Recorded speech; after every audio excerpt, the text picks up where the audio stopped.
तो 2 चरणों में राज्य में चुनाव की घोषणा हुई है।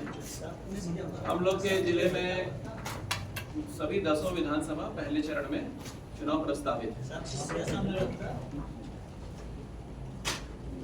और जो पहले चरण का चुनाव है उसके संबंध में जो अधिसूचना है वो 10 अक्टूबर को जारी की जाएगी। 17 अक्टूबर को नामांकन दाखिल करने का आखिरी तिथि रहेगी। 18 अक्टूबर को समीक्षा, 20 तारीख को नाम निर्देशन पत्र वापस लेने की तिथि रहेगी अंतिम, और 6 नवंबर बृहस्पतिवार को निर्वाचन का दिन निर्धारित है और काउंटिंग जो है वो 14 नवंबर शुक्रवार को दिन निर्धारित। इस तरीके से अपने जिले में 10 तारीख को बजट सूचना के साथ और 14 तारीख को काउंटिंग के पश्चात 16 तारीख को यह निर्वाचन की प्रक्रिया पूर्ण रूप से समाप्त होगी। इस अपने जिले में आज की तिथि में कुल 29,32,602 मतदाता हैं, जिसमें 15,63,626 पुरुष मतदाता और 13,68,946 महिला मतदाता है और 30 जो है वो थर्ड जेंडर है। जिला में जो लिंगानुपात है 1000 पुरुषों के विरुद्ध 875 है महिलाओं के इलेक्टोरल रोल में।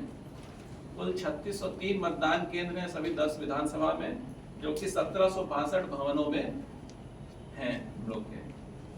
कुल 85 वर्ष से अधिक उम्र के जो मतदाता हैं वो 11,855 हैं और पीडब्ल्यूडी दिव्यांग श्रेणीगण में 33,104 कुल मतदाता हैं जो हम लोगों के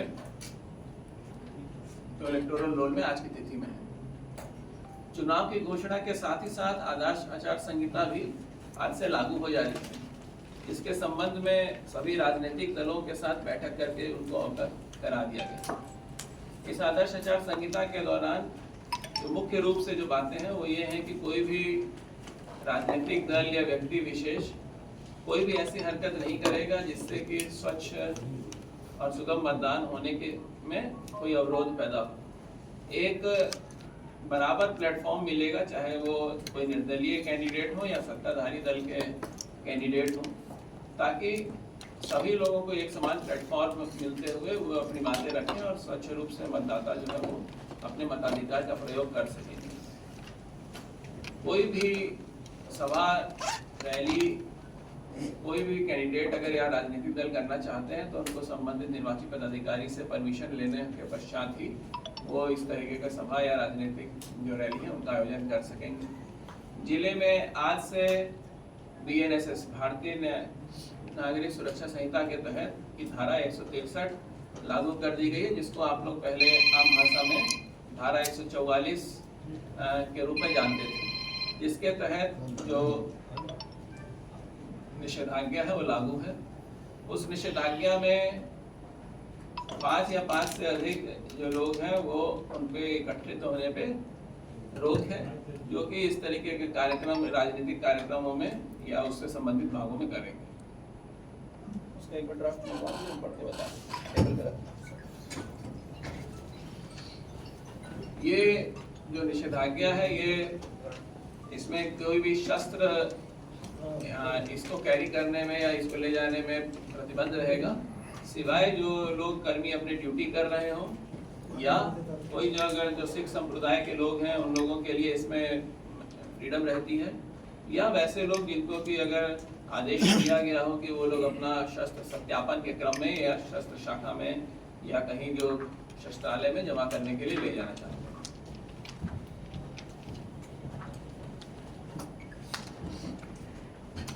ठीक है। और भारत निर्वाचन आयोग के द्वारा जो निर्देश हैं उसके तहत आदर्श आचार संहिता का पूर्ण रूप से पालन करेंगे। कोई भी व्यक्ति, राजनीतिक दल, संगठन इनके द्वारा राजनीतिक प्रयोजन से संबंधित किसी भी प्रकार की सभा, जुलूस, धरना या प्रदर्शन एवं ध्वनि विस्तारक यंत्र का प्रयोग बिना सक्षम प्राधिकार के पूर्वानुमति के नहीं होगा। जो बिहार कंट्रोल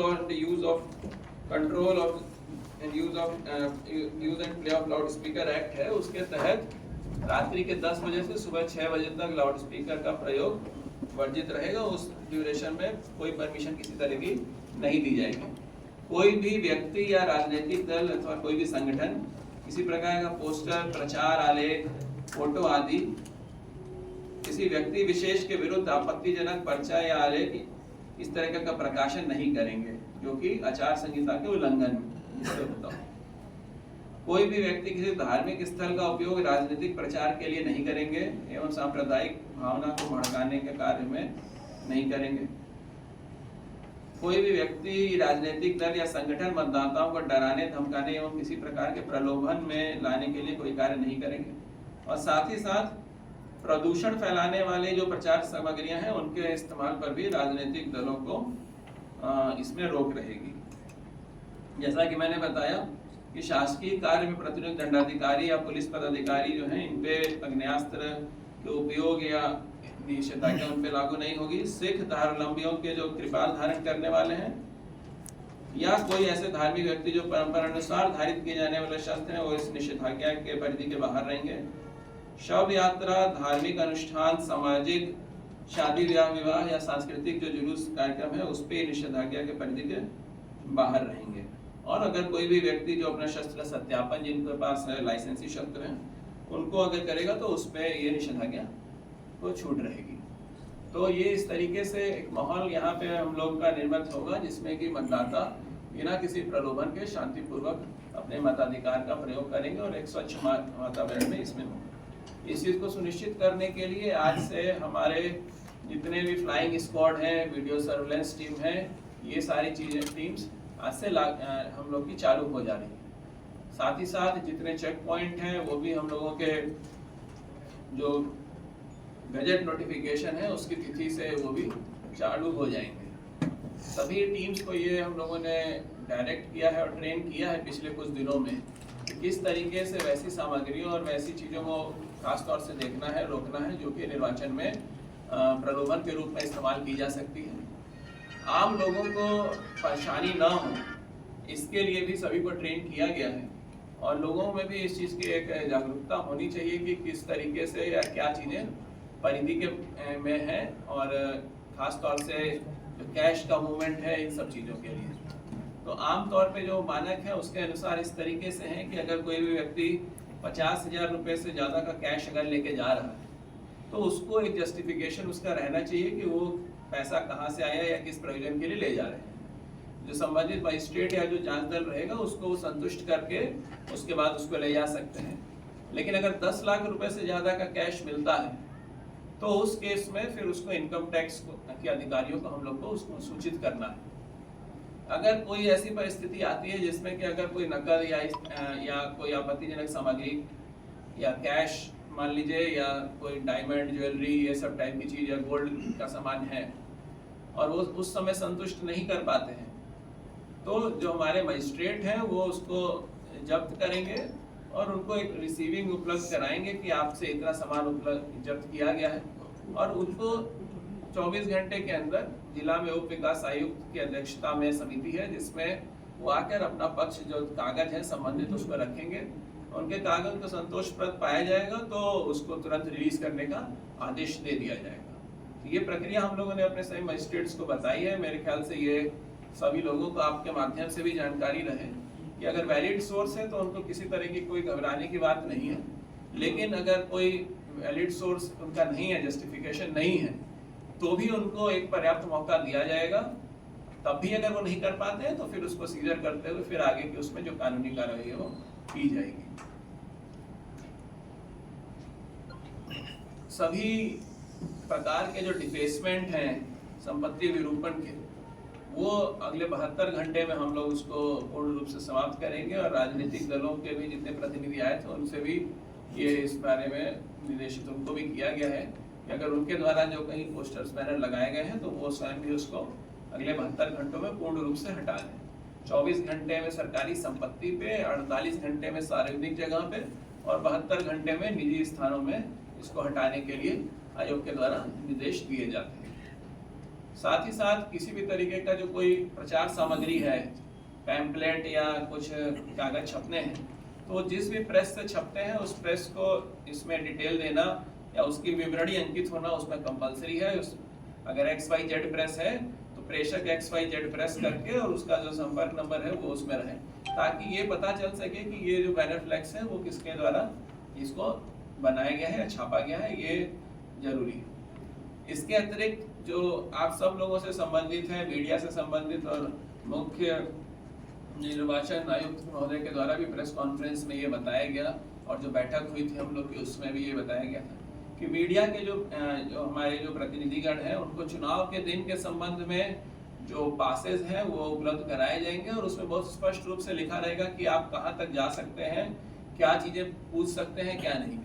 सारांश के रूप में अगर बोले तो आप कोई भी ऐसा प्रश्न या उनसे नहीं पूछ सकते डायरेक्ट या इनडायरेक्ट जिससे कि उनकी जो वोट की जो गोपनीयता है वो भंग हो।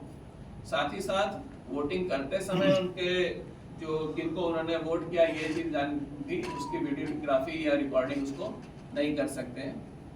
और एक और चीज़ आपको सुनिश्चित करना होगा कि आज की तारीख में बहुत सारे फेक न्यूज़ और पेड न्यूज़, इन दोनों चीज़ों की लगातार शिकायतें आ रही हैं। तो पेड न्यूज़ में खास तौर से कि किसी व्यक्ति विशेष के संबंध में अगर आपके माध्यम से डायरेक्टली या इनडायरेक्टली अगर न्यूज़ आती है तो उसमें जो जिला की स्तरीय कमेटी है उसकी समीक्षा करेगी। और दूसरा, अगर कोई फेक न्यूज़ है तो उसको भी आप लोग अवॉइड करें। सेंसेशन क्रिएट करने से पहले उसका सत्यापन करा लें, क्योंकि आज की तारीख में कोई भी चीज़ इस तरह की होती है तो वायरल बहुत तेज़ी से हो जाती है। तो इसमें थोड़ी हम लोग को गंभीरता बरतने की ज़रूरत है। और कोई भी अगर इस तरह की चीज़ें आपको पता चले तो उसकी पुष्टि करने के लिए हम लोग हमसे या DPRO साहब से आप लोग संपर्क करके उसमें क्लियर कर सकते हैं। मुझे पूरी उम्मीद है कि जो विगत लगभग 2 से 3 महीनों से प्रशासन की इस संबंध में जो तैयारी है उसके तैयारियों के दम पे और लोगों के सबके सहयोग से, मीडिया के सहयोग से जो आज प्रेस रिलीज हुई है जिसमें 10 तारीख से जिले में हम लोग के अधिसूचना चालू होगी और 6 नवंबर को निर्वाचन और 14 तारीख को काउंटिंग की प्रक्रिया शांतिपूर्वक संपन्न होगी। आगे SP साहब भी आपको विध्यवस्था और सुरक्षा के संबंध में उसके बारे में अवगत करें। बोलने दीजिए ना।